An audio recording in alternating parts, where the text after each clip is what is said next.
દાહોદ જિલ્લાના ઝાલોદ તાલુકાના લીલવા ઠાકોર ગ્રામ પંચાયત ખાતે નવીન ભવનનું લોકાર્પણ કાર્યક્રમ યોજવામાં આવ્યો।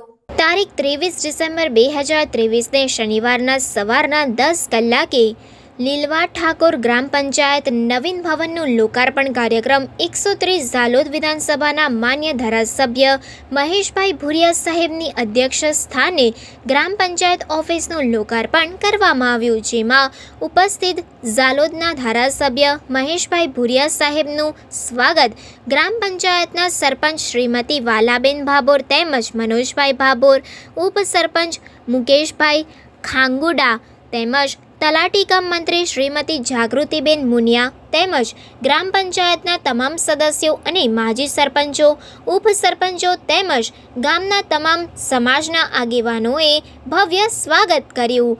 તેમની સાથે ભાજપા તાલુકાના મહામંત્રી કાળુભાઈ નિસરતા, પૂર્વ પ્રમુખ દિનેશભાઈ નીનામા, RNBમાંથી મુનિયા સાહેબ વગેરે મહાનુભાવોનું પણ સ્વાગત કરવામાં આવ્યું। પ્રાર્થના સંદેશ ન્યૂઝની તમામ લેટેસ્ટ અપડેટ્સ માટે ચેનલને હમણાં જ લાઈક, શેર અને સબસ્ક્રાઇબ કરો।